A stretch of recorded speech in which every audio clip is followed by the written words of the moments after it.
gotta go. I'm going on a quest. Hey, how are ya? Hello, Canada. You like the dunk tank? Walk over glass. Hey, rep, kiss my We messed up. Things got out of hand. Drake's is in bad shape. Don't take my gold away. You wearing your rubber boots tonight?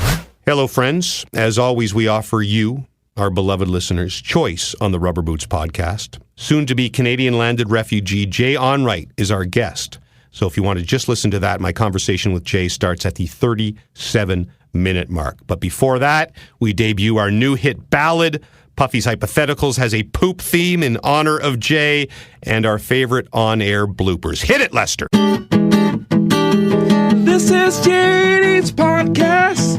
JD's Rubber Boot Podcast. He's gonna sit and relax and tell you all sorts of stories. He's gonna tell you all about life and sports, and probably will play some games. And if nothing else, you know we're gonna have a laugh. This is the podcast. Episode 7 of JD's Rubber Boots podcast, which I have learned is not the only pod with rubber in the name. As we welcome in Lester. Hey, what's going on? Puffy. Hello. And Christoph. Hey. So Matt Cade, TSN producer, future guest of this show, texted me this week to let me know that when you don't type my name into the iTunes podcast search engine and instead type The Rubber Boots, by the time you get to The Rubber, another podcast pops up before ours, and it is called the Rubber Cock Podcast. Oh. It's Australian, and it sounds like this.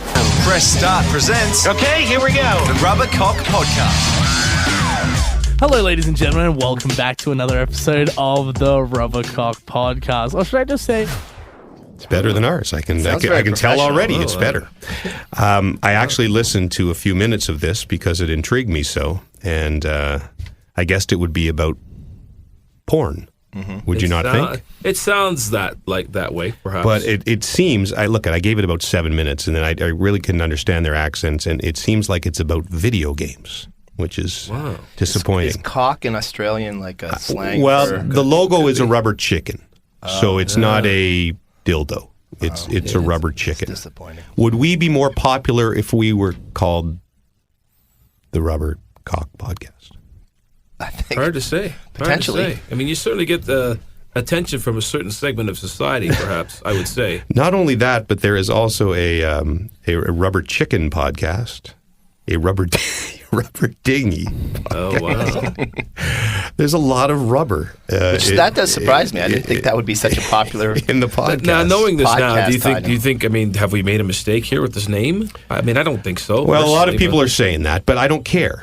I mean, Jeff O'Neill on the first day said it was a horrible name for podcasts, but if you know the origins for maybe there's only 300 people out there that really love the Rubber Boots story and think that it's worthy of the name of a podcast, but for them, I feel it's worthy, and for the others, they're just going to listen. Yeah, well, didn't a bunch of people tweet you right away and say, that's what the people want. True. That's what they want. I give the people what they want. Put it out there. You know what the people really want? They want the legend Rod Smith and his recap of last week's pod.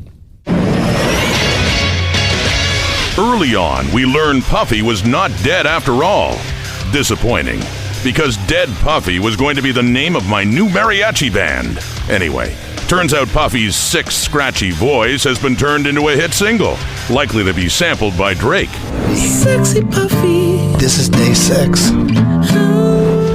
Later on, Duthie talked about the first time he saw Gino naked. It's a thin little penis. Not really, he was referring to some weird delicacy he tasted in Turks and Caicos. I ate a conch penis. That was tasty. Later, Lester and Duthie showed by their High School Musical tastes that they are really freaking old.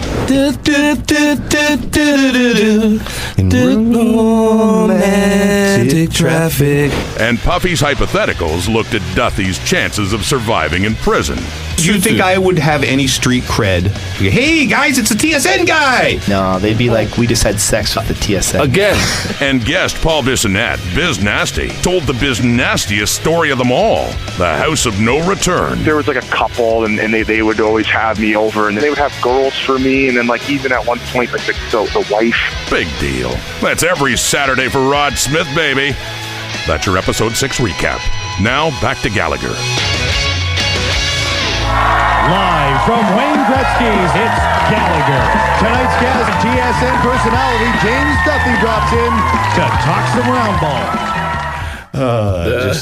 Wait a second. You went on Gallagher to talk round ball? How is that possible? First of all, much props to Christoph for finding that clip. That's fantastic. And the Gallagher show. So Gallagher, for listeners who don't remember, John Gallagher, a renowned sportscaster back in the day in Toronto, and Keith Pelly, who used to be our boss, hired me and Gallagher at the same time. We literally started the same day. Oh, wow. And Gallagher was supposed to be this sports talk show that was live at Wayne Gretzky's and would have guests and be like the Letterman of Canada.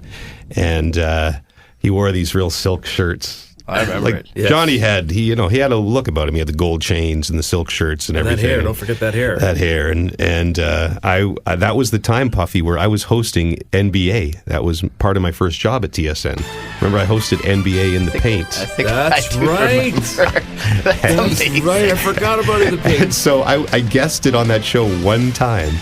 And that's all I was there to talk about. Was there to talk round ball. My thoughts on the NBA playoffs. Of course.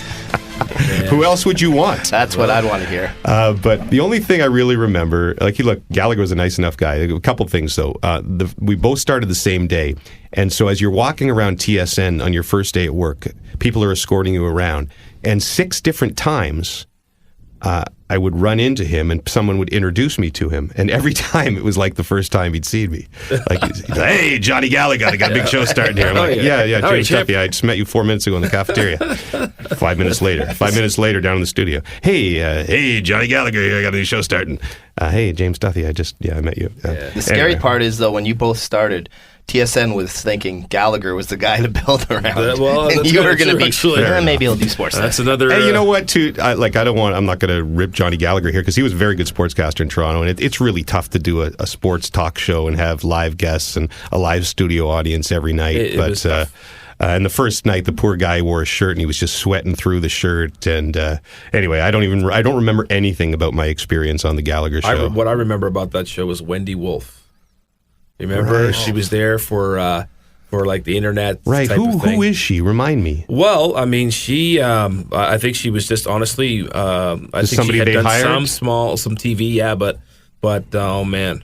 I don't care. I don't care who's listening. I love Wendy Wolf. I'll say right now.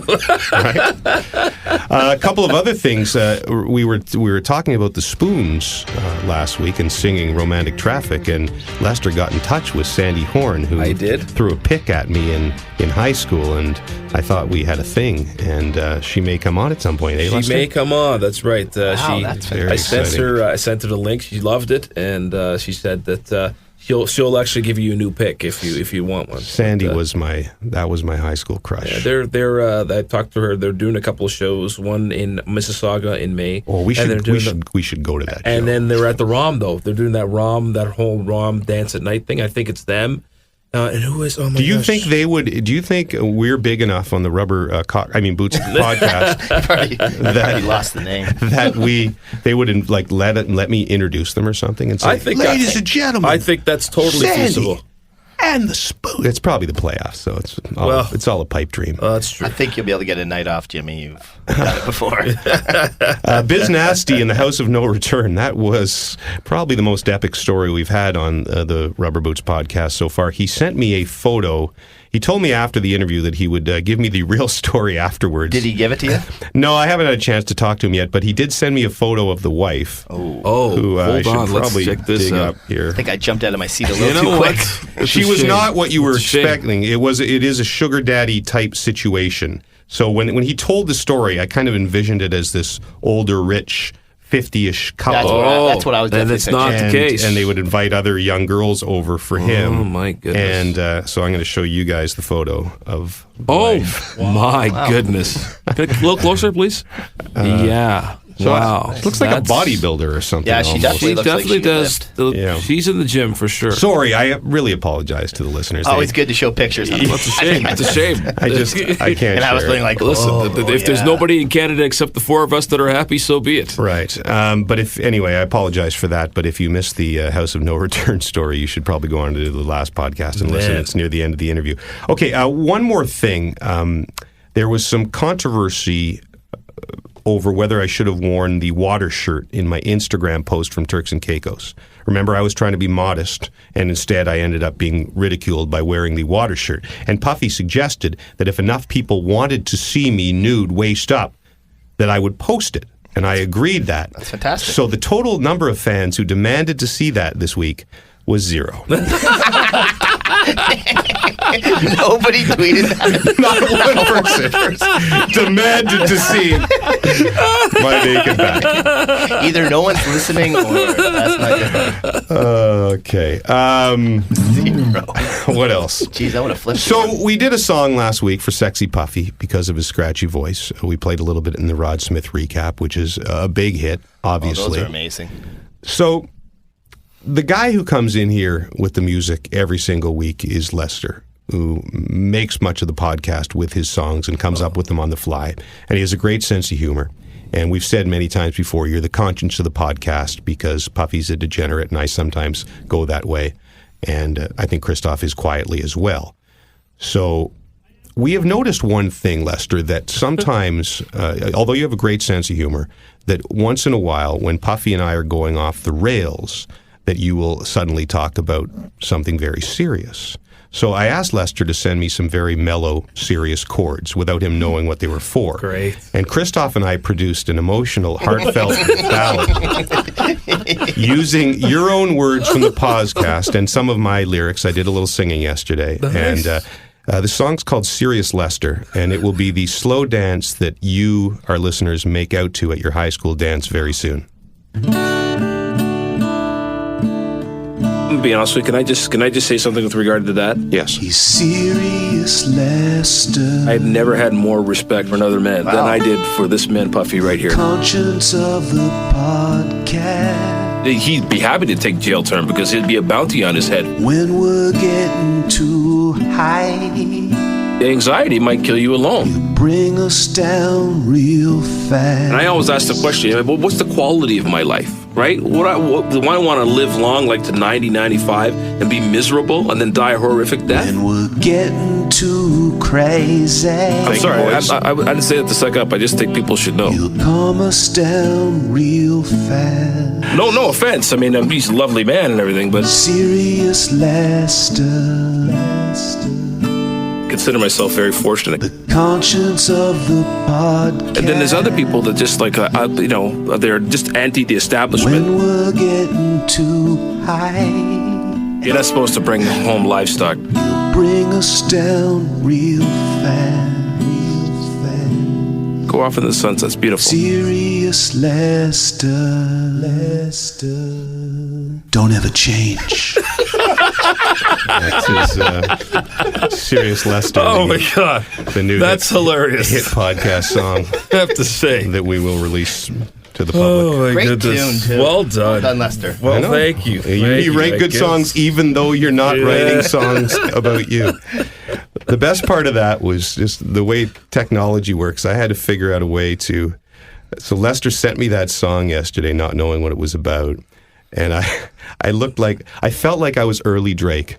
I sat in my family room in my boxer shorts, and I had my headphones on, playing Lester's tune, and my microphone stuck into my phone, singing the song. And it took me about 20 takes to actually figure out exactly how to do it. And then I sent it to Christoph, who did an amazing job. Great job by you, Christoph, as well. That's awesome. So Serious Lester. Oh my God. We don't mind, but now you know that every time you say something, It's going into the new song.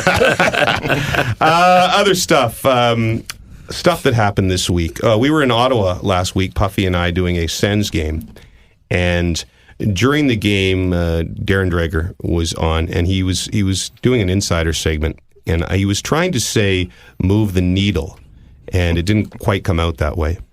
They need to know by the end of April whether or not the National Hockey League is going to clear the way for the players to participate in 2018. Now, the follow-up question, is that going to move the needle, that is, as far as the owner's perspective in the NHL is? And the answer to that is no, it's not going to move the needle, not the noodle. So we'll see ultimately if the IOC steps forward, but this doesn't do much to impress the NHL. Guy Boucher said this morning that if... I tried so hard to keep it together.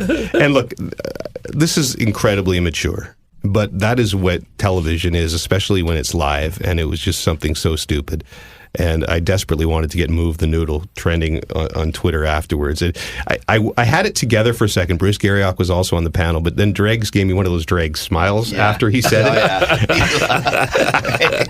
and I lost it. And so it got me thinking about our goofiest bloopers we've ever had when you misspeak on television, because those are the things you end up remembering. I wrote about this in my book, is that you never remember any of the good panels you did. You only remember the really stupid things you've said.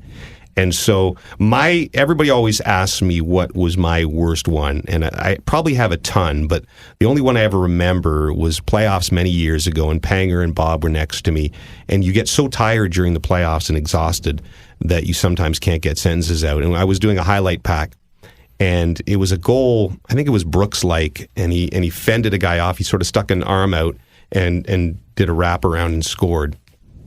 And when we get the scripts, when we're doing the games, you get very loose scripts on what the highlights are, and you can ad-lib all you want. So I had the unfortunate choice of words to ad-lib it like this.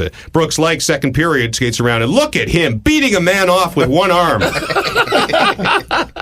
And as soon as I said it, I knew, but I kind of kept going. Then I looked over, and Bob's probably the most distinguished guy in broadcasting in this country, and he had lost it and was crying, and Panger was crying, and I had about 2 minutes more worth of highlights to get through, and couldn't get through any of them because we were crying so hard. But the best one of them all, Puffy probably knows this. I don't know if Christoph and Lester do, but Gino Reda at the 2003 World Juniors, he used to host it before I did. And for non-TV people out there, quite often you come out of a commercial break with something we call a hero shot. So basically it's just a highlight. You say, welcome back to the World Juniors, and you start talking when you come on camera. So the shot was Brendan Bell, who played for Team Canada, and it was a camera shot from low on the boards, and he came skating right into the boards and crashed into the boards, hitting the camera. And so Gino had the unfortunate choice of words to say, welcome back to the World Juniors on TSN. There's Brendan Bell coming in your face all night long. And the best is when he was called on it, he was like, nobody's thinking like that. Nobody would think that way, except everybody. Except everybody. Laughing. So again, it's the ridiculousness of television, but hey, that's what podcasts are for, to be completely immature like that. Jay Onrait is our guest on the podcast today. It's an exclusive. I don't actually know if it's an exclusive. Did you break any news? No, but I think Jay was one. Certainly, Jay and Dan were two of the people that people really wanted on when we started doing this, and I decided to have them separately. So Jay's first, Dan will be in a few weeks. But I thought, in a themed. We always do themed episodes relating to our guests. That's a total lie. We've never done a themed episode. I was going to say. But Jay is quite famous for his bathroom stories. Yes. He poops his pants a lot. Yeah. Have you ever pooped your pants, James? Is this a Puffy's hypothetical? Potentially, no. But have you ever done it just in your... No, I don't think so. As an adult? I think I may have had a problem when I was like in grade 3 and I got locked out of the house a couple of times and I might have had a problem, but no. And I'm not just... No, I don't think I have. Why, have you? Yeah. As an adult? Yes. Like drunk? No, wasn't even that long ago. Oh, man. Oh, do tell, Puffy. So, yeah, I think the only person who knows this is my wife. Okay. And now she wishes she didn't know. Okay. So I went out for lunch with 3 buddies. Okay. And we went to an oyster bar. Mm. So it was more of a liquid lunch than, and we had oysters as well. And then, so I'm leaving with my buddy, and I don't have to, nothing's going on. I'm walking my buddy, he's got to go to his law firm. So I start feeling in my stomach a bit. Like, uh-oh, something might be coming. And then say bye to my buddy, and then I'm like, I got to go to the bathroom. So I start heading towards a food court, and I'm going down the stairs, and now it's coming. There's nothing I can do about it. Lester, are you simulating poop right now? I'm simulating his stomach. Okay. Oh, my stomach was not doing that. Because it's kind of scaring me. So just stop the simulation. Well, what's coming's even scarier. Okay. So I can now see the washroom in the food court, but I'm walking like, oh jeez, I'm walking like you'd walk if you're trying to hold your right. This is lunch hour on like a Thursday, in like downtown Toronto. Ooh. And so it starts coming, and so I make the decision to start walking faster, try to get to the bathroom quicker. Not a good technique. And so I didn't make it. And so now I'm in the bathroom stall, completely. What are you wearing? Jeans. I was wearing, thankfully, boxer briefs. So it helped. But it didn't Oof. There was save some seepage. everything. I don't want to completely disgust some listeners probably love this story, some don't, but how did you get out of this?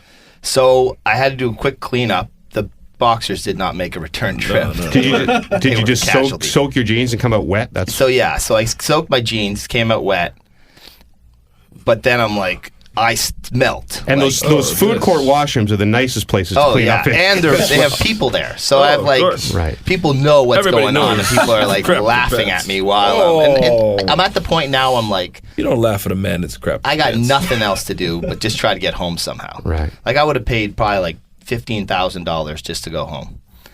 So now I got my wet pants on. Okay.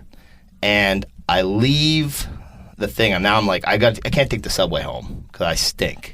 Right. So I grab a newspaper, and I hail down a cab, and I jump in the cab, put the newspaper down, and then now I'm sitting on the newspaper on the ride home. Very conscientious. I rolled down the window, right, and just like I basically was like halfway out the window, trying to like not upset the cabbie. Yeah. And then got home, flipped him $50, and wow. Do you think he noticed? I'm sure. It stunk. Some cabs smell though. Why? So maybe what made your decision to share that story right here on the Rubber Boots podcast? I figured Jay's done that several times. There's nothing wrong with sharing. And I think that's what this is about. So I'm pleased you did, although everybody probably turned it off. Well, I'm a little disgusted. But good for you, man. I mean, Where was I going with that? Wow. Oh, yeah, we got into bathroom etiquette last week on Overdrive with Brian Hayes and Noodles and the O-Dog. I've never smelled a bathroom since I was about 10 years old because I trained my nose. When I walk into a bathroom, I shut off my nostrils. Yeah. What are you, like a fish? No, I just shut it off. Can't you just shut off your nostrils right now? No. I also, since we're sharing today, when I go in a public stall when there's 8 in a row, I plug my ears. You plug your ears. I don't like to hear anything going on around me. Is that I don't like to hear my own business. I don't like to hear. I literally have my nose plugged naturally, and I cover my ears. You are a fascinating man.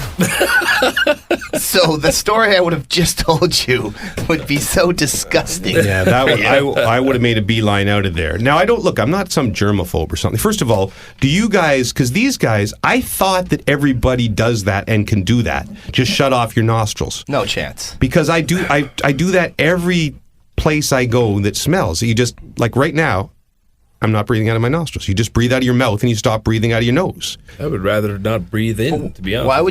Why would you even why would it? I think I must have had a traumatic experience when I was young that probably triggered it or something, some sort of awful smell. And ever since then, whenever I walk into a public washroom, like as I'm walking in the door, I just shut off my nostrils. So I've never actually smelled one. That's interesting. Really? I've never just try it. That never even occurred to me, actually. Just try to breathe out of your mouth.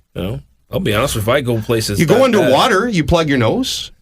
I never plug my nose. Well, I wouldn't put my hand up there, but but you do. You stop breathing in your nose when you go underwater. I guess. Stop breathing. So when you go in there, you got your ears plugged. Okay, that was look. I don't want. Now I sound like a bit of a freak. A lot of times if I have my headphones, which I always have headphones when I'm not working, I'll put my headphones in. I'm not a freak about it, okay? It's not like I'm scared of poop noises. I just would rather not hear. I don't like the guys. Aren't you a little self-conscious when you're sitting down next to someone that you don't want to make big loud noises. I'm definitely like that. I guess it depends. If I gotta go. Mr. Krabby Pants over there. If you gotta go, you gotta go. But to me, so sometimes if it's a crowded place, I'll just plug my ears and I just exist in my happy little place away from all the noises. Although being a famous person, it might be a little bit more uncomfortable. That's true too. People are like, listen to what Duthie just did in the bathroom. Right. Yeah. The other thing is people that want to take selfies or shake your hand at urinals. Really? People actually do that? Yeah. One of the great stories ever was at the 2006 Stanley Cup Final. It was in Edmonton, and the lineups at the urinals between periods were like 9 people deep. And Gino was at the front, and I was back in the line with Bob. And the guy next to Gino at the urinal kind of looked over and went, "Oh, Gino Retta." And he pulls out his camera, and again, this won't work very well on the podcast, but he basically aimed his camera at Gino's area and shot down. It's like sexual assault. Are you kidding me? And then he yelled out something like, "Tomorrow, Gino'sCock.com, look for it." Gino would have taken that well. Wow. It was funny. So people are funny, man. Yeah, so, okay, so you guys don't plug your nostrils. I really thought that was a common thing out there. Please write me on Twitter and let me know can I just say, other people do that. Can I just say something in regards to Puffy's story very quickly? Get ready for it. We're going to write down this time code. No, Serious Lester. Serious Lester. I've never had more respect for another man than I did for this man, Puffy, right here. Conscience of the podcast. Okay, go ahead. Okay, no, there was. I've come close to doing that. There was one time I was on stage, and I guess I had something on the break, and thank God there was another singer on the gig because I had to get off there and just go in the bathroom and just. That would be the most terrifying thing possible in a situation. Yeah, it's happened a few times with soccer players and stuff. They'll leave the pitch. Right. Yeah. Back. Well, that time with Roberto Luongo, too, he left the ice. What about Trade Center? You never get, on the Trade Center? No. He runs there. I guess that would be my greatest fear. I try to eat like the normal things that I know are going to sit well in my stomach. I actually don't even have a story. I can't remember a story of having... You've never even been close? To go. I'm sure I have, but it just, it doesn't stick in my mind like your disgusting story. It was disgusting. I hate the fact that we've spent so much time on this because I have a feeling that there may be another touch of it in Puffy's hypotheticals. It's true. Puffy's hypotheticals are messing with my mind. Puffy's hypotheticals, what's it gonna be this time? Puffy's hypotheticals are blowing my mind again. Puffy's hypotheticals. You told me before we went on that you do have a poop-related question, but let's please do the sports question first because we haven't talked enough sports and we've talked far too much the other stuff. Mm-hmm. Okay, so if you could have 2 tickets to any sporting event for life, what would it be? And it's all expenses paid. So, like, if it's somewhere else in the world, like you're not having to save for. So you go to the Super Bowl every year, or you go to the Stanley Cup Final every year, or whatever it may be. Go to the Masters every year. You see, like we're tainted on this because if you asked me 20 years ago, I would have said probably the Masters. But now I've been to it 5 times, and as much as I love it, and we're going, Puffy and I will do the podcast from there next week. I'd actually rather watch it on TV now that I've been there a bunch of times. It's the most fantastic place in the world. But once you've been there, and it's the same with the Super Bowl and the Grey Cup and all these things that were on my bucket list, so I feel really spoiled. That's a good one, Puffy. Do you have an answer? I was thinking the Australian Grand Prix that just happened, just so I could go to Australia every year. Oh, so that travel factors in. For me, it definitely would be a travel thing. Lester? Honestly, it's the generic Canadian answer, but the Stanley Cup Final. I'd love to, every time, That's sure. Fair. That's fair. Christoph? Super Bowl or World Cup of Soccer? So the World Cup would be my answer probably because I've never done that, but the fact that it's only every 4 years, every Puffy, 4 years, do I get ripped off? Yeah, you're getting ripped off every 3 years. You're not. Do you going get anywhere. a Euro in there? No, just one of the. You can't pick both. You can't have the Euro and the World Cup? Come on. And should you pick? You know what I might pick is the Ryder Cup, which I've never covered, which would be a massive party, and it goes back and forth between Europe and the States. You have to think that too, right? You have to think how much fun. I wonder what would be the most fun? Super Bowl would probably. You've been to Super Bowls. I don't think that. No, I don't think so. I think they're just too big in a way. I'd actually almost recommend the Grey Cup over the Super Bowl because it's a better party, which sounds ridiculous. But the Super Bowl is just so big, and it's VIP crap that you can't get into, and it takes forever to get around. Not as good as like the spirit of Edmonton. Spirit of Edmonton. Ryder Pride kicks the crap out of the Maxim party at the Super Bowl. Yeah, Ryder Cup, I'm going to say. But you're right about travel, Puffy. Maybe is there like a Fiji Open or something in golf? I'm sure they go there. You know, I'd probably say the French Open as well if you're talking about travel you go too. in Paris, That'd be pretty sweet. good. A horse race in Bora Bora? Wow. Okay, good one, Puffy. Get to the second question. So this one is, we're back to the poop stuff. Well, again, and we do this in honor of Jay Onrait, who basically his entire first 2 books were about poop. So in this case, you're going to poop your pants. What would be the worst situation? On a plane with work colleagues on board? On a Greyhound bus while chaperoning your child's snowboarding trip? Or in a pool at the Playboy Mansion during a classic hef party? Oh, my God. I'm going to go with number 2, Puffy. Easy. So you're going to throw your child under the bus. Yeah, They're going to be known for the rest of his life. That's like he's never getting any action ever again. I don't think no one's going to be talking to him. I don't think that's a problem. So you sold out Jared that easily. Right away, you're like, I'm not giving up that hef party. In a heartbeat. And I am not embarrassing myself in front of Darren Dreger. I think I have control on that bus to, either frighten those kids to never tell the story again. I think that if it gets out through their Snapchat or whatever, that it'll be a limited exposure getting out. Whereas if you're sitting next to Dreger, you are done for the rest of your life. Yes, that's true. So, yeah, I'm going to go with on the bus. So if I had to pick a place to where it happened? Right. Yeah. Oh. So the situation.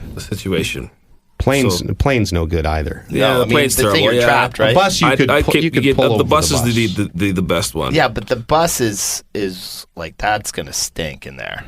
Right. Wait a second. Are you in a pool at the hef party? Yeah, you're in a pool. Maybe you could get away with that one.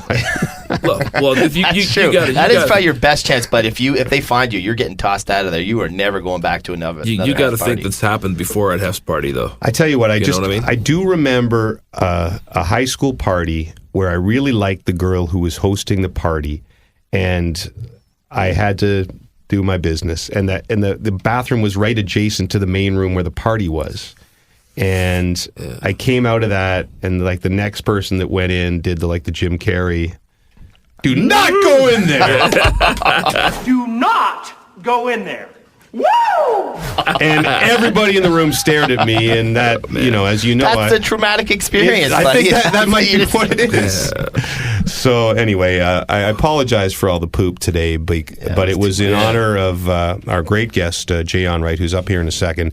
The podcast next week will be the first podcast on location, which means there's probably a 50-50 shot that I screw this up and it doesn't work. Because Puffy, as you know, me in charge of technology is a bad thing. Christoph will not be there. I will be there with my phone and some microphones trying to tape us at the Masters.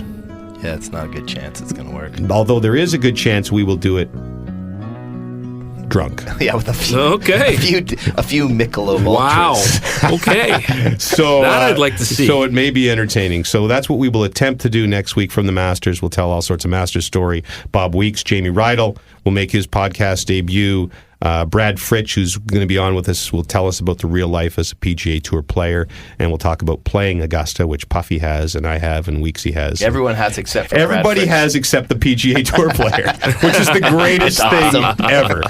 But for now, Lester, it's time to play in our buddy Jay Onrait. And it goes like this. All right. All aside. All right. All right. All right. It's outside.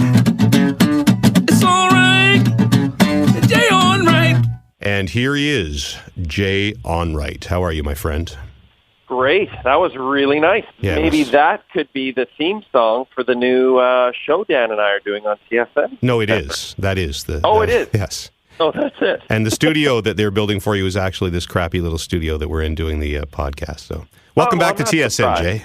Yeah. Well, Bell Media. Gotta love you. I want to say off the top that we have, you and I have talked a lot, not on microphones. And so if I ever venture into territory that is I'm not supposed to, I think I have a pretty good idea what is between you and me and what is for the public. But I think if it's sexual, Yes. if it's things that we talked about that were sexual, that's absolutely appropriate for the podcast. Right, it Everything else must be kept between us. which is most of what we talk about, really. Right, exactly. But anyway, you have a safe word. I always give our guests a safe word. I usually let them choose, but I think our audience would probably want yours to be. Bobrovsky! Bobrovsky! Bobrovsky! You're the number one cop on the force, Bobrovsky! Bobrovsky! Bobrovsky. So any question that you don't like, just yell Bobrovsky, and I'll just move on to the next thing. Fair? Yeah, that's fair. I think that's very fair. Where the hell are you right now on your 6 months backpacking through North America between jobs tour? Well, I'm still in Los Angeles. Still in our apartment here in Santa Monica. We're just sort of treating it like an Airbnb for the summer, and we're just hanging out. Because at first we were like, well, we better get back to Toronto and get things taken care of, and we've got to find a house. But we found a house like a second after we signed the contract. I don't know how we did that. And so then we were like, well, let's just leave the house there, and we'll get there when we get there. So we're just really, I mean, today consisted of getting a salad. That was my day today. I envy this in many ways. Yeah, it's rare to get a large chunk of time off. Usually it would come when someone gets laid off, but this is stress-free. You have a job and you have time, which is a treat.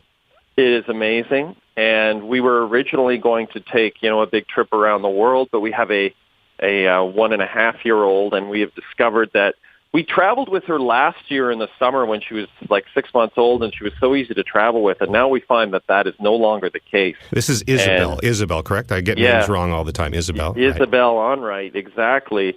And unfortunately, so she's tough to travel with. So we decided to just hang tight and enjoy Southern California for a few more months before we get to head home, which we're very excited about. And your beautiful wife, Chobi, who I call Clubber, because Steve Dryden gave her that name, Clubber Lang. And she, a lot of people are more excited about her coming back than you around here. Yes. I think most people are probably more excited about her coming back because she did work for TSN in the PR department. But I think she's retired from the PR game. She's just going to hang out and go to Montessori preschools and do things like that.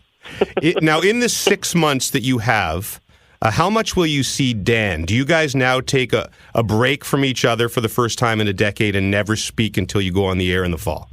Yeah, we talk on the phone occasionally, but I haven't actually seen him for several weeks because he's really traveling around the world. He's in Toronto, and then he's in Palm Springs at the Indian Wells tennis tournament. And well, that's it, really. That's Dan's version of traveling around the world.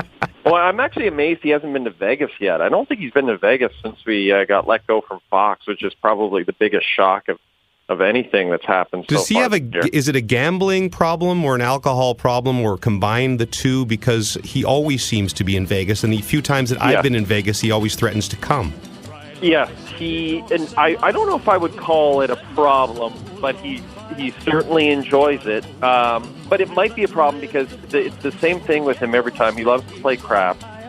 It's the same thing every weekend. He goes for Saturday and Sunday. Saturday night, he's way up, and then Sunday he loses everything. But it's every weekend, and I always say, why don't you just leave on like a Saturday red-eye? Just get out of there with all your money. But I just don't think he's capable of doing it. That's what he's a nihilist. That's addiction. That's true. So does he blow all his Fox money? Like, does he go to the $5,000 a hand table kind of thing? Is that? Oh no, we're talking about Dan. Like it's like forget. He's in like old Vegas. He's in the old Strip. The 50-cent Peterborough tables. He's at the Peterborough Crafts table, and he's hanging out with everybody. He used to hang out at the Pig's Ear, and he's playing there, and he's a high roller on that side of the Strip for sure. So I have a lot of dumb questions, as would be most of our conversations, but I have a deep one about your roots that I'm curious about.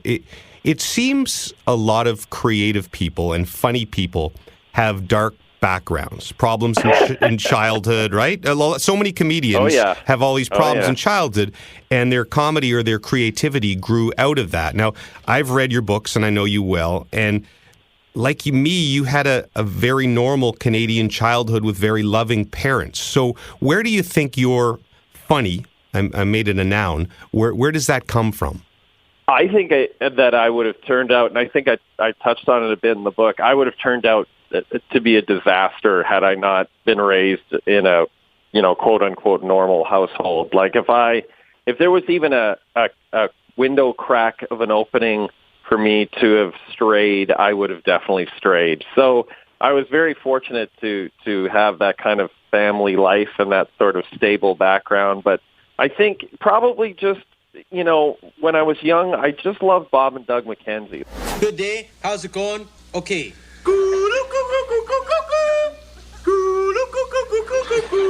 Like I always feel like it started from there, and maybe that's why Dan and I work so well together, because we feel like we're just trying to channel Dave Thomas and Rick Moranis. But it's funny, I actually reached out to Dave Thomas before our Fox show was canceled, because he's down here, and he said, yeah, I'd love to come on the show, and because Rick Moranis is impossible to get on. He's kind of reclusive now, but Thomas is still down here in LA acting and doing things. So he said, yeah, I'd love to come on the show, and then we were canceled. So I'll never know what it would be like to interview Dave Thomas. But maybe you could get him on the pod, maybe somehow. Yeah, maybe we could get him on the podcast. That's true. But yeah, as a kid, early '80s, SCTV was everything to us, and it was on CBC, and so everyone could see it. And it was such a creative and funny and hilarious show. And you think about the cast, like, John Candy, Moranis, Thomas, Eugene Levy, the list goes on and on and on. So talented. And so I think maybe that informed a little bit of me wanting to somewhat get into comedy over time. And then, that was also the time when, like, Eddie Murphy's Delirious stand-up special and Raw stand-up special were out, and you'd watch those over and over. And God, he was so funny and so talented at such a young age. And I don't know what ended up happening to that guy, but people don't. That's what it drives me crazy about this generation that knows Eddie Murphy from all those crap movies at the end. Yeah, and not SNL or Delirious, which I remember watching. I don't know if it was Delirious or the one before that. Where I watched it with my girlfriend in the basement of my house, and it was so raunchy and so unlike anything we were allowed to watch growing up, and my girlfriend was like cackling loud, and then I found out my parents had the TV wired, so they were watching it upstairs, so they thought that she was like the dirtiest, sickest, foul-mouthed girl ever. But it's right. And now she's your wife. And yeah, now we have 3 children together. Well, I it's funny, like, Eddie Murphy, if you look back at those SNL days, he was 19 years old on SNL. Like, how is that even possible? Think of a 19-year-old now not only starring on SNL, like he carried the show for a couple of years there in between the old Aykroyd, Bill Murray years, and then when Phil Hartman and Dana Carvey came along. So yeah, he's such an incredible talent. I yell stuff at the kids. We have a hot tub, and every time I get in the hot tub, I yell, "James Brown, celebrity hot tub!" Hot tub. And my kids have no idea. They just think I'm an idiot on crack, right? And now, I love that you have a hot tub. Now, here's the question. Will you invite Dan over to your hot tub? Because as everyone who listens to our podcast knows, Dan, big hot tub guy. I don't know. Maybe if it's with if it's with the kids and it's a family thing. I don't want him in his drinking, gambling mode around my children. Well, even when he's with his kids, that's kind of his mode. He just hides it better when he's around the kids. Yeah, I think Chobe, Isabel, and you have a better shot. But if he tags along, I guess I'd be all right. Oh God! All right. I guess if we have to bring him, we will. We also we both wrote in our books about our love for Letterman. Which I think if you analyze a lot of the dumb shtick that I've done in pieces and a lot of the shtick you've done throughout your career, there's definitely traces of that too, isn't there? Yes, and we tried to kind of emulate some of that down here and realized that people had moved on from the Letterman days. It's definitely all about the James Corden YouTube clips and the Jimmy Fallon YouTube clips now, and sort of the simple studio bits that Letterman did. I don't know. Maybe they don't translate as much anymore. But I'm such a nerd. I still love going on YouTube and watching old Late Night with David Letterman clips and the stuff that Chris Elliott did on the show. Just so funny to me. It was just such a revelation, that show, because for me, it was like being the first time I felt like I liked something that was cool. Like it was like, this is something that only a few people got. Right. And I was one of them, and I was so excited to, got the VCR all set up and set the timer and recorded it and then watched it the next day after I'd get home from school, and I just thought it was fantastic. And he was so funny because he's so, he has such a low self-esteem. Right. Maybe that's why I like him. He's self-deprecating and he's so hard on himself. Even now in interviews, you'll hear him. It's like a defense mechanism. I don't know if that's like a Midwestern thing, and so maybe that's why I relate to him, because I'm from the prairies. I don't know. Maybe that stuff still goes over well in Canada because that's kind of what we all are here in a way, maybe. Right? Yeah, you're right. That's very possible. He was just, and same with Carson. Johnny Carson was from Nebraska, and he was folksy, and he could kind of appeal to not only the LA and New York audience because he was sophisticated and smart, but he was also, he was a gentleman. He was a Midwestern gentleman, and in a way, Letterman was raised well, so he wasn't quite as gentlemanly, but he could be polite, and that sort of was appealing if you were watching him. You appreciated him and his interviewing style, whereas, now as talented as someone like Fallon is, his interviewing skills are obviously atrocious. Terrible. And so yeah, I do miss Letterman on TV. I mean, can you imagine if Letterman was still on now with Trump being in office? It'd be amazing. Field day. But again, it's like Eddie Murphy. Fantastic. It bothers me that this generation saw the old sort of Letterman near the end, which wasn't as good. And I think that pretty much everybody who's out there now, most of the comedians who have late night shows would say they owe so much to him. Let me ask you this. Have you ever done a bit, either at TSN or down there at Fox, that, I don't know, that you regretted that it was either too far or hurtful to someone or just not funny enough? Yeah, well, I talked about it in the book. And it wasn't even a bit. It was a great example of producer Tim, our long-suffering producer, who will be joining us. He is coming back. Can you confirm this? Is this an exclusive? My understanding is they're still negotiating, and so I'm not really sure if it's producer Tim holding out or if it's TSN trying to decide how far they can push Tim off the ledge. But eventually, I'm very confident they'll come together, and Tim will be producing the show. But producer Tim has always kept us out of trouble, except for the one time where I called Merrick Malik's son a redheaded stepchild because he had red hair. And Tim said to me after I said it, he said, we could redo that highlight, and that would never run in the morning, and no one would ever see it. It would never see the light of day. And I said, you know what, Tim, I'm sure it's fine. Who's going to see it? And it turned out that the New York Rangers at the time were pumping our show into their dressing room in the morning at morning skate, and he saw it, and he wanted to kill me. And only Pierre Maguire's negotiating skills kept me from dying a slow death at the hands of Merrick Malik, which would not have been pleasant. It would not have been pleasant at all. No, but I would have liked to have heard that conversation with Pierre and... I know. And Pierre would have gotten really close. Pierre would have gone up to him, right? He would have gotten really close to him and would be like, listen, Merrick, we have to talk. Say it. Yeah, we got to talk. Merrick, honestly, he's a good guy. It's okay. He said something he shouldn't have said. I'll talk to him. But really, you just don't want to do anything that you're going to regret in the long run here. That's the amazing thing about Pierre. People ask me about Pierre, like, oh, he's so bombastic and over the top. But then when you talk to him in person, he's so quiet and thoughtful and mild-mannered, and I know. I almost want him to say to him, like, this is the Pierre that the world should see. This is the guy. I think this would be more appealing to more people because he really is a wonderful person. So many of them are like that, though. I guess that's true. Milbury used to sit in here before he went to NBC. Milbury was on our panel for a year, and he was the most polite, quiet gentleman. He wouldn't even have an opinion in the meeting. And then he'd come on air and yell and scream. There'd be some topic, and he'd say, what do you think, Bob? What do you think, Dregs? And he'd sit there quietly and take it all in. And then by the time show started, he'd be yelling and screaming at everyone like it was the most egregious thing in his life. Well, do you think that might have something to do? I mean, Mike's worked obviously at NBC Sportsnet for a long time, and Pierre has worked for NBC for a long time. And I wonder if it's just a product of, we've gone through it, where down here you're expected to sort of be over the top, and especially if you're an analyst for a sport that we learn very quickly down here is very niche. I mean, hockey's so niche down here. It's amazing how off the radar it is. You guys tried to defend it early in your show, didn't you? Gosh. And then did you just give up?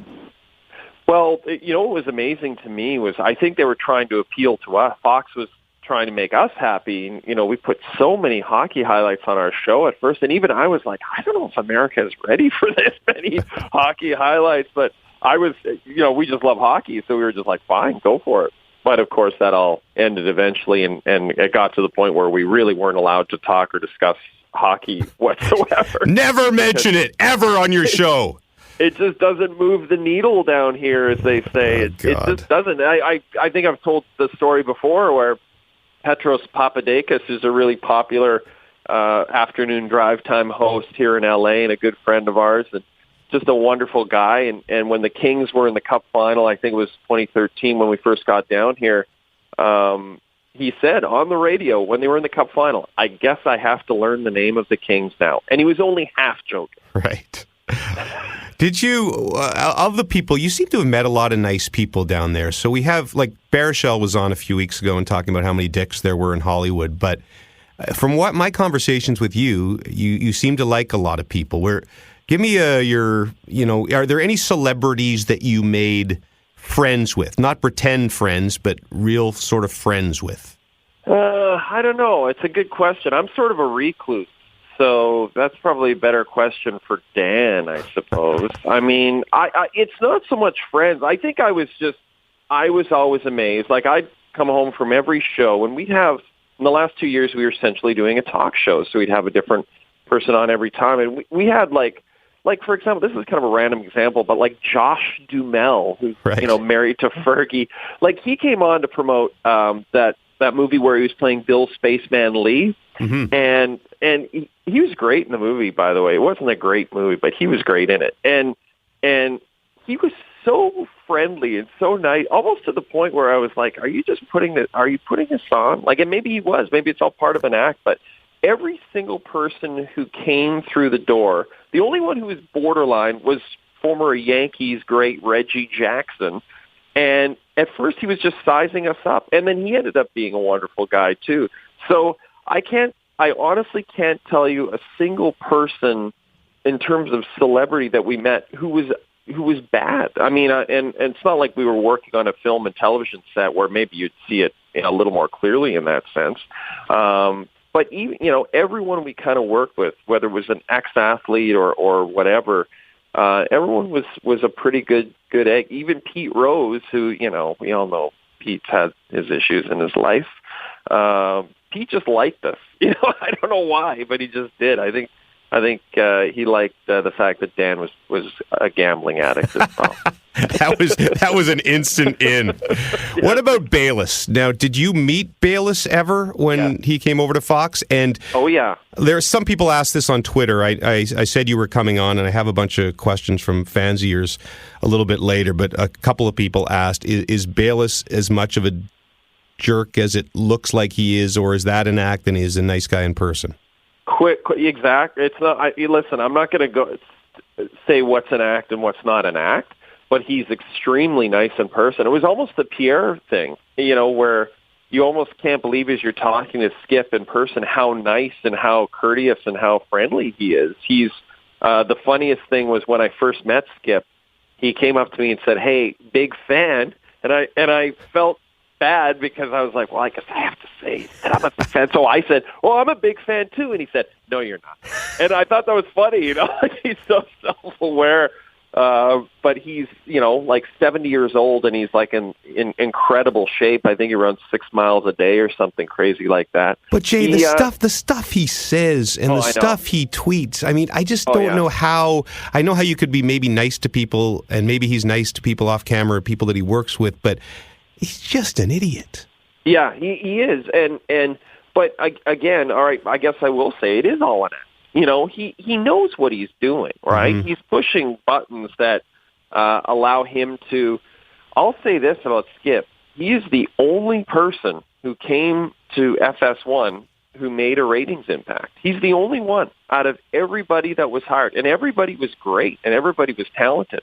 But Skip was the only one who, I hate using this term again, but here it is, moved the needle. You got to say it's move the noodle. So Dregs, we were doing a hockey game in Ottawa last week. We were talking about this earlier in the podcast, and Dregs tried to say move the needle, and he said move the noodle. Is that going to move the noodle? And as immature as we are on the panel, I could not stop giggling for a half an hour. So it's move the noodle. That would be a good show vehicle for Jamie McLennan. Move the noodle, where maybe Noodles. Time for move the noodle. Maybe he helps you move. Maybe it's just Noodles showing up at random houses in Ontario and helps you move. You learn a little bit about the family that's moving. And these are the kind of ideas you're going to bring to your new show on TSN. Exactly. So Skip was okay. It actually disappoints me in a way because I kind of was hoping he was a dick and then it could just reaffirm and I'd sleep better. And now, you know, the fact that he just turns it on for television kind of bothers me. He really does. I mean, he's intelligent enough to know when to turn it on and not turn it on. And it is all an act. There's no question about it. But it's working for him, sort of. I mean, the ratings aren't amazing, but they're better than anything else that's been on FS1. I think is it Richard Deitch every day who tweets something about like replays of Bonanza beating Bayless's show or something? Cause there's a vendetta there. Sports TV ratings Twitter guy saying that the Deezes and Marrow show on Viceland TV, a channel that's designed for people who don't watch TV, is getting better ratings than Skip is. But in many ways, was that it though? Like when Bayless came and. Am I going to get the guy's name wrong? Jamie Horowitz, is that correct? Yep. When he came in and he brought in those guys, was that in many ways the end of you guys there? Because that's the way that Fox was going? Yeah, for sure. That's Jamie, and by the way, we have no issues with Jamie. We get along great with Jamie, but his philosophy about what makes good TV is not what we think makes good TV. And in a lot of ways, he gave us 2 years there where we just had fun and fucked around and had a good time. And I kind of am grateful to him for that because the last 2 years at FS1 were really, really fun. And the show was terrific. That's the only unfortunate thing is he definitely wasn't into the style of show that we were doing. And you could see it by the fact that we didn't get a single promo for the show over the last 2 years that we were there. So it's just a shame because by the end we had really figured things out, and the show was really funny and really good. People who watched it liked it. But, and for Canadians who didn't get to see you or haven't seen you since you left TSN, maybe they listened to the pod and you put your bits online. But for those who didn't see those, your show, you basically got to do shtick the entire show with an interview mixed in, right? Yeah, it was like we were trying to do basically trying to do the daily show for sports, and it sort of evolved a bit over time. But really, by the end, it was just us. It was almost like the podcast on TV with a few comedy bits and then an interview each and every show. We did a few highlights, but Jamie didn't want to do any highlights, and so so. So you're saying for 2 years? Are you saying for 2 years you knew it was going to end? Yeah, I don't want to say I knew. But every day I went into work, I thought, well, this could be the last day. Every day I went into work, it was like there was nothing to lose because we were pretty sure the writing was on the wall. It's a really liberating way to do television, though, isn't it? Because I mean, you guys have no real rules anyway, but you get some freedom like that when you don't care. I think that would be the funniest Jay and Dan you could get. Well, and the most amazing thing is we did. And I saw you at Super Bowl week in Houston, and we were doing live shows there, and those were the best shows we ever did. And it was really at the very end, it was like the last hurrah. We did a week of shows in Houston, and every single person at Fox behind the scenes in front of the camera came up to us and said, "Your shows are the best shows out of anybody's shows," because everyone else's shows was just debate shows. People yelling at each other. Yeah, but they were outside, like we were outside, in that Discovery Green area in Houston. So it was the same old shows, and then we were doing something completely different, and people loved it at Fox, but it just wasn't what Jamie wanted to do. And so, again, no hard feelings, but it was kind of liberating because we had a little tiny crew, the smallest crew of any show, and we just kind of did what we wanted. And so we'll take a lot of elements of that show that we enjoyed and bring them to the new show at TSN. What did you miss most about Canada?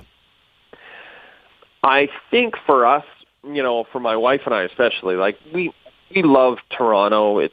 For me, I moved to Toronto in 1994 to go to Ryerson, and Toronto feels like home to me, even though I'm from the Prairies, and the Prairies is home.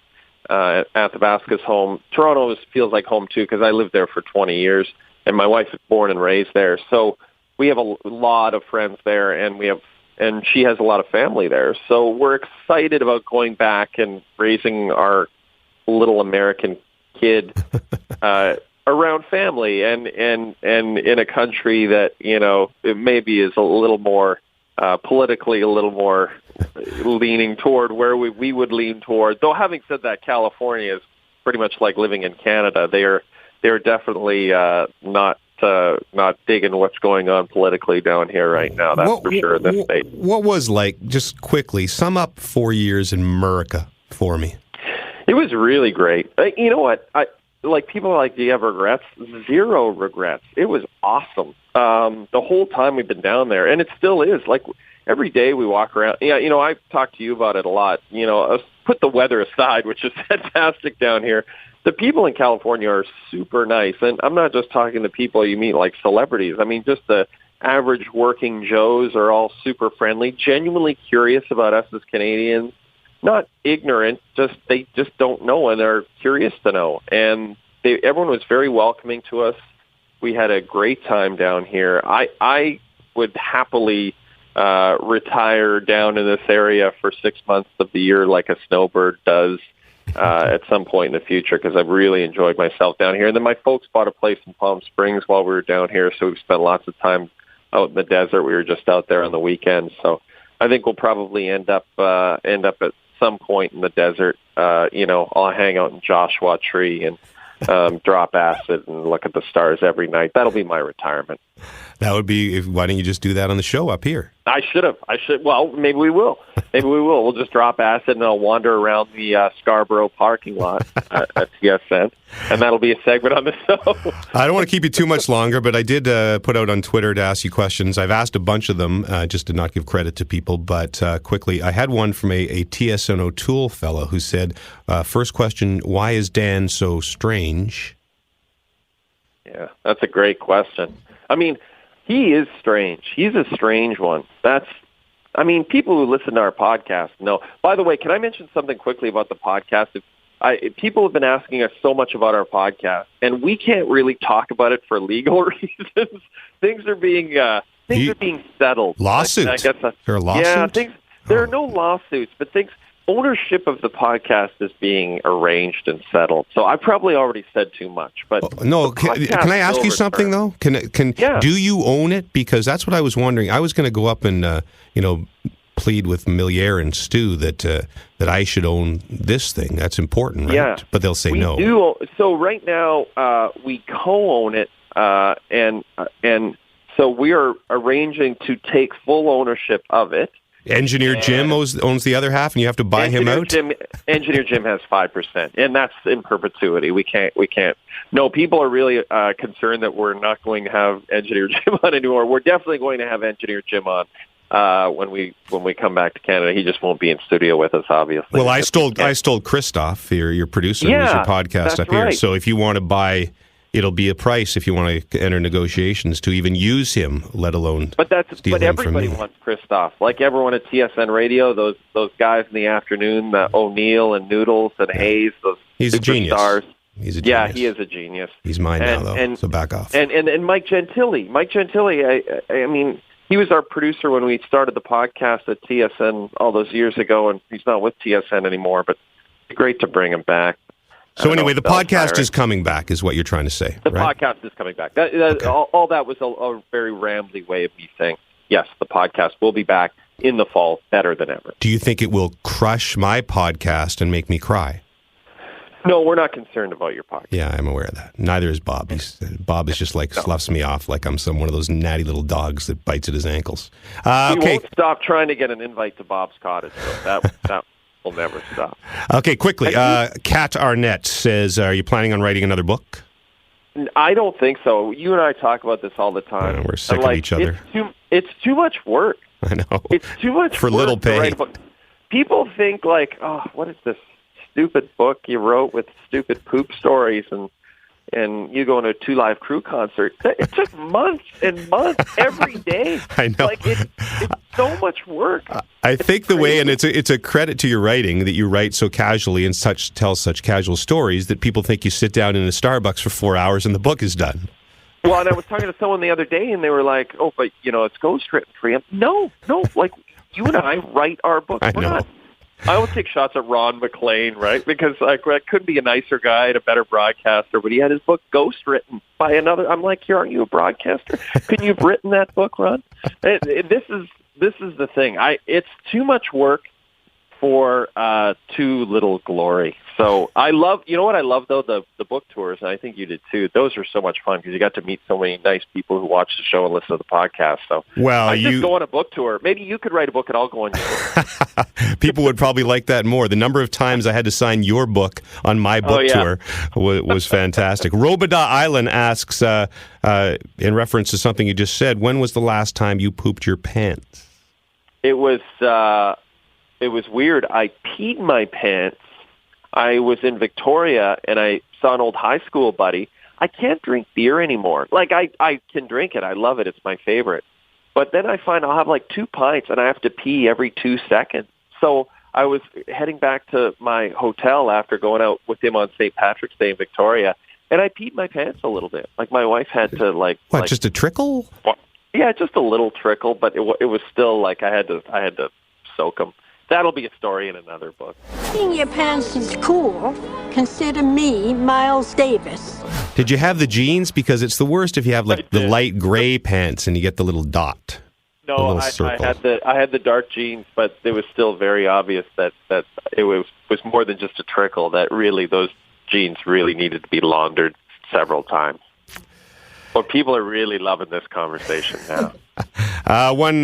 Since it's close to your heart, some guy named Drumzon or something asked your favorite memory at the Palomino. Boy, you know what I loved about the Palomino is once I started to get a little bit of notoriety in Canada, I got to be driven home by the guy who drove people home from the Palomino. Do you know about this? I didn't know that. I was only there once, and they did not drive me home.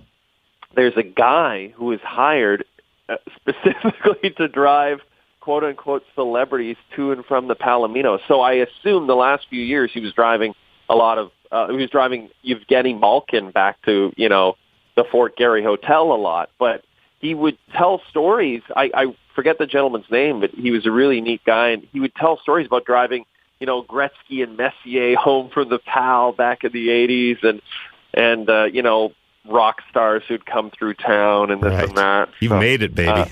I made it. Yeah, I got to ride with that guy. But I understand the Pal is reopened downtown, so that's good. And then the Crazy Cactus, which is our favorite Saskatoon bar, is also reopened in downtown Saskatoon. So I think we're going to be in Saskatoon at the end of April, so we'll definitely hit that up, no question. I know you're excited about the new show and coming back. Are you going to have when you walk back in here? I have to warn you, it hasn't changed at all in 4 years. Yeah. And sometimes I know when I go back to Vancouver or Ottawa, the old stations I worked at, and I walk in. Well, Ottawa's a different building now, and you go, oh man, things have not changed at all. Yeah. And it's the same people that I worked with. And do you fear that at all when you walk in the door here, that you'll be like, oh man, it's Oh, I already know it's not going to change. But that already happened to me when I was like a story editor at Sports Desk. Right. When I first started on anchoring, you were a story editor, right? I was behind the scenes, and then I left to go out west to get a little on-air experience. And then I came back, and we had even moved into a new building. We had gone from the Shepherd building to the CTV building on McCowan. And so even when we moved to a new building, it still felt like nothing had changed. I don't expect anything will change at all. I understand there's a Tim Hortons in our building now, though Ken Shaw, veteran CTV anchor, told me that it closes at 5 or something. So we won't be able I've literally never gone there, so that's Bobby's haunts. But you know what? It hasn't changed, but the people are still fantastic, and they can't wait to have you back here. And you guys are great friends. I wanted to have you on separately only because I figure you're always on together, and then I could get you to rag on Dan, and then Dan can rag on you, and I can create a conflict that will probably add to tension on the show. Or we'll sever the bond completely. Right. And Dan will end up doing the show with Nabil. And that's fine. And Nabil's a good guy. Nabil's fantastic. And you could you could bring back NBA in the paint or something. Oh, yeah. Listen, buddy, we're thrilled to have you back, and enjoy the time off because it is a rarity with your family, and we can't wait to see the new show in September. I'm excited. We'll see you in September, my friend. Can't wait. Okay, buddy. Dance. Dance. Dance. Dance. Is that what the heck I'm supposed to do? Dance! And don't forget, Jay and Dan's brand new show debuts in the fall on TSN. And once again, Dan O'Toole will be our guest in a few weeks here on the Rubber Boots Podcast. As always, guests of the Rubber Boots Podcast receive a $10 off gift certificate to Young Chow's Chinese Food in Blackburn Hamlet, Ontario. Young Chow's, it doesn't exist anymore, but it had some kick-ass chicken balls. Sorry about all the poop on this episode. See you next week from Augusta. This is JD's podcast. JD's Rubber Boot Podcast. He's gonna sit and relax and tell you all sorts of stories. He's gonna tell you all about life and sports, and probably will play some games. And if nothing else, you know we're gonna have a laugh. This is the podcast. Are you wearing your rubber boots tonight?